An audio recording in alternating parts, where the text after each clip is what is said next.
आजमगढ़ पालिया गांव पहुंचे भीम आर्मी मुखिया, कहा एक हफ्ते में नहीं हुई कार्रवाई तो जनपद को कर दूंगा जाम। आजमगढ़ के पालिया गांव पहुंचे भीम आर्मी के मुखिया चंद्रशेखर ने कहा कि देश के प्रधानमंत्री एक गरीबों का आवास बांट रहे हैं तो दूसरी तरफ बेलगाम पुलिस गरीबों को घर तोड़ रही है। आरोप लगाया कि जिले के कई गाँवों में पुलिस ने बर्बरता पूर्वक गरीबों का मकान तोड़ा है। करोड़ों का मुआवजा दिए जाने सक्षम कोर्ट में SC/ST एक्ट के तहत मुकदमा दर्ज करने तथा दोषियों को सस्पेंड कर जेल भेजने की मांग की है। कहा कि यदि 7 दिन के अंदर मांग पूरी नहीं हुई तो इस पालिया गांव में महापंचायत की जाएगी, जिसके बाद गांव में बड़ा आंदोलन होगा। जनपद को पूरी तरह से जाम कर दिया जाएगा। एहसास खान, प्रदेश प्रवक्ता आज़ाद समाज पार्टी जनार्दन, एडवोकेट विधिक सलाहकार धर्मवीर भारती, पूर्व जिला अध्यक्ष शैलेश कुमार, एडवोकेट राजेंद्र गौतम, विपिन रावत, राजू शास्त्री, अरविंद राणा, दुष्यंत निराला आदि उपस्थित थे। प्रशासन ने चंद्रशेखर के कार्यक्रम की नहीं दी थी इजाज़त। पालिया से लौटकर चंद्रशेखर साइकिल चलाते हुए कलेक्ट्रेट पहुंचे। मेहता पार्क में कार्यकर्ताओं में जोश भरा। उन्होंने कहा कि आवाज़, भूख प्यास का घर द्वार सब कुछ भूल जाओ, हमारे साथ फोटो खिंचवाने से कुछ नहीं होगा। सड़क पर जाम करो और भीम आर्मी चीफ को मजबूत बनाओ। कहा कि प्रधानमंत्री एक तरफ गरीबों का आवास बांट रहे तो दूसरी तरफ बेलगाम पुलिस गरीबों का घर तोड़ रही है। आजमगढ़ के चांदपट्टी, रानीपुर, रजमो, छपरा, सुल्तानपुर, गिद्धौर सहित दर्जनों जगहों पर पुलिस ने बर्बरता पूर्वक गरीबों का मकान तोड़ा है। इस अन्याय को भीम आर्मी कतई बर्दाश्त नहीं करेगी। उन्होंने कहा कि 8 महीने में यह सरकार जाने वाली है। एक दोषी से चुन कर हिसाब किया जाएगा।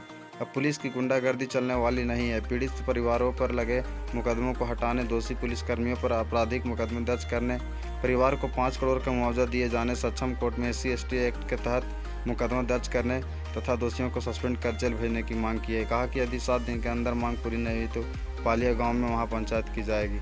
आजमगढ़ जिले का पालिया गांव इन दिनों राजनीतिक दलों का अखाड़ा बना है। प्रतिदिन कोई न कोई जनप्रतिनिधि इस गांव का दौरा कर रहा है। इसी क्रम में सोमवार को भीम आर्मी के मुखिया चंद्रशेखर पीड़ित परिवारों से मुलाकात करने पहुंचे।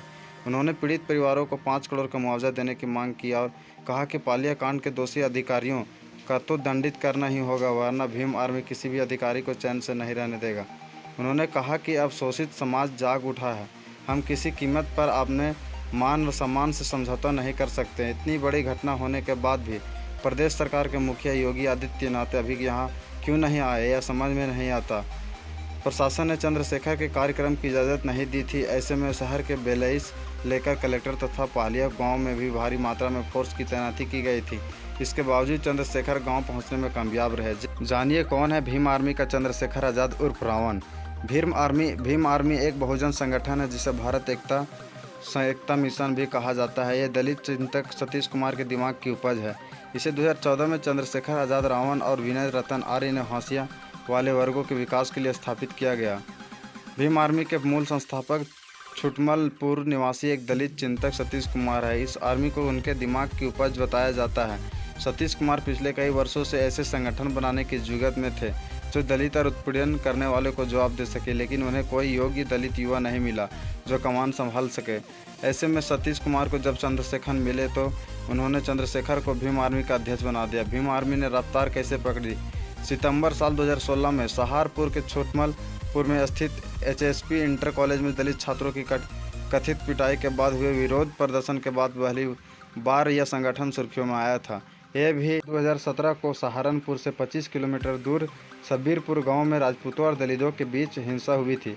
इस हिंसा में कथित तौर पर दलितों के 25 घर जला दिए गए थे और एक शख्स की मौत हो गई थी। इस हिंसा के विरोध में जब प्रदर्शन किया गया तो पुलिस ने 37 लोगों को जेल में डाल दिया और 300 लोगों के खिलाफ मुकदमा दर्ज किया। इस पूरे मामले के बाद चंद्रशेखर आज़ाद के नेतृत्व में भीम आर्मी ने दिल्ली के जंतर मंतर पर विरोध प्रदर्शन किया। भीम आर्मी के अध्यक्ष चंद्रशेखर ने अपनी ताकत उस वक्त दिखाई जब नई दिल्ली के जंतर मंतर पर बड़ी संख्या में दलितों ने पुलिस कार्रवाई के खिलाफ प्रदर्शन किया था। सहारनपुर में दलितों पर हुई हिंसा के खिलाफ प्रदर्शन के बाद चंद्रशेखर ने कहा था कि यदि 37 निर्दोष दलित जमानत पर रिहा किए जाएं तो वह आत्मसमर्पण कर देंगे। रिहा होते ही बीजेपी पर भड़का रावण। सत्ता से उखाड़ फेंकने के कई खास कारण यह बताया जा रहा है कि चंद्रशेखर एवं एक बहुजन संगठन है जिसे भारत एकता मिशन भी कहा जाता है। ये दलित चिंतक सतीश कुमार के दिमाग की उपज है जिसे 2014 में चंद्रशेखर आज़ाद, रावण और विनय रतन आर्य ने हाशिए वालों वर्गों के विकास के लिए स्थापित किया गया। भीम आर्मी को कहना है कि वह शिक्षा के माध्यमों से दलितों के लिए काम कर रहा है इसका बेस मुख्य तौर पर यूपी में है। सहारनपुर में ये वर्ष 2017 में चर्चाओं में आया। चर्चाओं में आने की वजह भी थी जाति संघर्ष, हिंसा के आरोपों के बाद भीम आर्मी के मुखिया कर्ता धर्ता चंद्रशेखर को गिरफ्तार किया गया था। चंद्रशेखर की अगुवाई में 25 युवा भीम आर्मी संभालते हैं। भीम सेना और अम्बेडकर सेना भी ऐसे ही संगठन है, लेकिन भीम सेना हरियाणा में काम कर रही है और अम्बेडकर सेना का गढ़ पूरा यूपी में है। भीम दलितों शब्द के खिलाफ है और अम्बेडकरवादी सोच वालों का स्वागत करती है। अगर आपको वीडियो पसंद आएगा तो